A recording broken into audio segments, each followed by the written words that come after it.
किसे पता था कि एक बैटिंग पिच पर 2 दिन बारिश होने के बावजूद जब चौथे दिन गेम होगा तो आप ड्रॉ की बात नहीं कर रहे होगे, आप ये कहोगे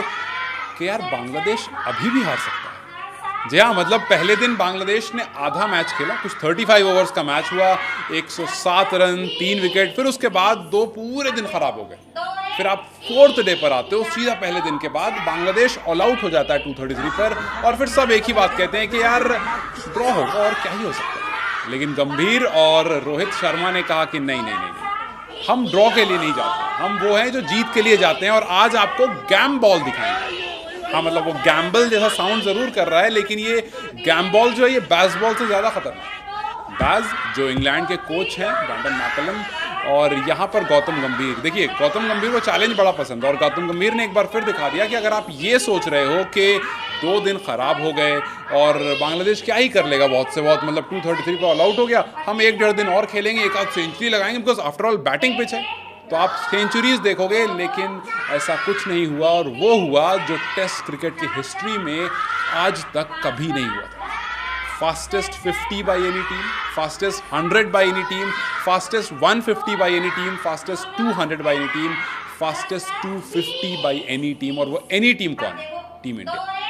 रोहित शर्मा और यशस्वी जायसवाल जब बल्लेबाजी करने आते हैं, लगता है जी छोटा सा टोटल है, धीरे धीरे खेलेंगे, आगे बढ़ेंगे, और एक लंबा स्कोर, एक बड़ा स्कोर जैसा हाल फिलहाल में श्रीलंका ने लगा दिया था न्यूजीलैंड के सामने, कुछ वैसा लगा देंगे और फिर उसके बाद मैच जो है वो ड्रॉ हो जाएगा। रोहित ने कहा कि नहीं, हमारे प्लान्स अलग हैं। यशस्वी ने कहा कि हमारे प्लान्स अलग हैं। पहले ओवर में आते ही 3 बैक टू बैक चौके लगाए, हैट्रिक फोर्स, फिर अगले ओवर में रोहित शर्मा आते हैं, वो 2 छक्के लगाते हैं पहली 2 बॉल में, और फिर उसके बाद बता देते हैं कि भाई आज कुछ अलग होने वाला है। 3 ओवर में, महज 3 ओवर में टीम का स्कोर 51 रन हो गया।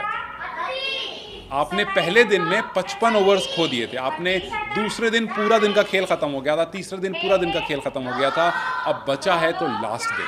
बांग्लादेश 26 रन से अभी भी ट्रेल कर रही है, और आज हम में से किसी ने ये नहीं सोचा था, मैंने खुद नहीं सोचा था कि मैं यहाँ पर खड़ा होकर के आपसे ये कह रहा हूँ कि जी इंडिया अभी जीत सकती है। हालांकि सीरीज इंडिया जीती हुई है, बांग्लादेश पहले ही बैकफुट पर है, लेकिन वो कहते हैं ना कि इट्स ऑल अबाउट माइंडसेट। हम लगातार माइंडसेट की बात कर रहे हैं, और माइंडसेट हमने देखा रोहित शर्मा एंड कंपनी की तरफ से कि जबरदस्ती बांग्लादेश को फोर्स करा करके आज के दिन बांग्लादेश की 7 विकेट बच रही थी, वो गिरी, फिर इंडिया की 9 विकेट गिरी, और फिर उसके बाद बांग्लादेश की फिर से 2 विकेट आज शर्मा लेकर चले गए। और जब हम बैटिंग कर रहे थे हम रिकॉर्ड्स बना रहे थे, लेकिन जब गेंदबाजी करने आए तो वहाँ भी रिकॉर्ड्स बने। खैर उसके बारे में थोड़ी देर बाद बात करूँगा, लेकिन फिलहाल अगर आपको रन रेट्स के बारे में बताऊँ तो highest run rate in inning in test cricket history में अगर 200 प्लस रन्स में आप देखोगे तो इंडिया ने आज बांग्लादेश के खिलाफ 8.22 के रन रेट से बैटिंग की है, जो कि बहुत ज़्यादा है। ऑस्ट्रेलिया ने किया था 7.53 से, इंग्लैंड ने किया था पाकिस्तान के खिलाफ 7.36 से, और आज इंडिया ने वो करके दिखाया जो हमने कभी एक्सपेक्ट नहीं किया, जिसमें यशस्वी जायसवाल, रोहित शर्मा, इनफैक्ट 2 क्यों, सारे के सारे खिलाड़ी ऐसे ही खेल रहे हैं। चाहे आप केएल राहुल की बात कर लें, केएल राहुल को लेकर के बहुत लोग बहुत शौक थे कि यार ये जो 285 में 9 है ये शायद पॉसिबल नहीं होता अगर केएल राहुल के वो रन्स नहीं आते। केएल राहुल जब बल्लेबाजी करने आए, बहुत लोग, इनफैक्ट हम यहाँ पर बात कर रहे थे कि यार अब नहीं होगा, अब हो गया, मतलब आपको जो रन्स तेज तेज देखने थे वो हो गए, अब यहाँ पर सब कुछ धीरे धीरे होने लगेगा, बिकॉज केएल राहुल तो ओडीआईज में टेस्ट खेल लेते हैं। लेकिन आज केएल राहुल ने कहा कि नहीं भैया, हम किसी और प्लान से आए, जिस प्लान से यशस्वी जायसवाल आए थे, जिस प्लान से यशस्वी जायसवाल ने आकर के वीरेंद्र सहवाग, ग्रेट वीरेंद्र सहवाग का रिकॉर्ड तोड़ दिया, सबसे तेज 50 बना दिया as an opener Indian cricket में, तो जाहिर सी बात है कि हम बस यूं ही नहीं जाने देंगे।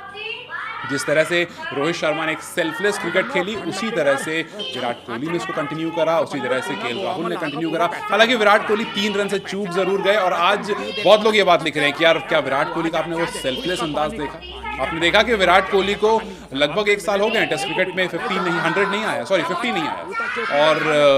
फिर भी उसके बावजूद पिछले साल, if I am not wrong, पिछले साल उनका टेस्ट क्रिकेट में लास्ट 50 आया था, और आज 47 पर खेल रहे हैं। आराम से 1-2 रन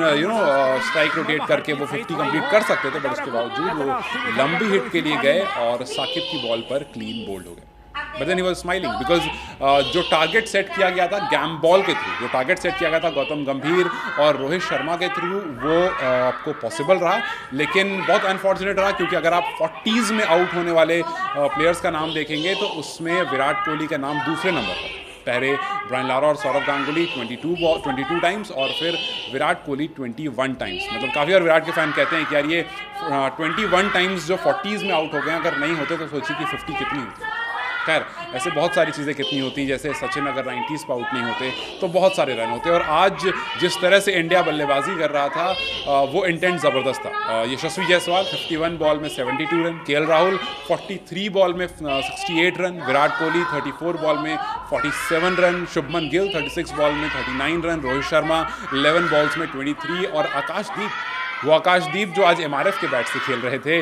जो काफ़ी लोग क्लेम कर रहे हैं कि विराट कोहली का बल्ला है, उससे आकर के 2 बैक टू बैक सिक्सेस लगाए, 5 बॉल में 12 रन कर स्कोर करके एक हिस्टोरिक डे इंडिया के लिए रजिस्टर कर दिया। और फिर उसके बाद आए ऐश अन्ना और जो बचा कुचा काम था वो करके चले गए। अब सबसे बड़ी बात ऐश अन्ना के लिए आज रही, जिस हिस्ट्री की मैं बात कर रहा था कि अश्विन फिलहाल लेफ्ट हैंड बैटर और राइट हैंड बैटर दोनों को 263 टाइम्स आउट कर चुके हैं। ये चीज़ स्पेशल इसलिए है क्योंकि हम अक्सर बात करते हैं कि जी अगर कोई लेफ्ट हैंड बैटिंग कर रहा है तो ऑफ स्पिनर लगा दो, राइट हैंड बैटिंग कर रहा है तो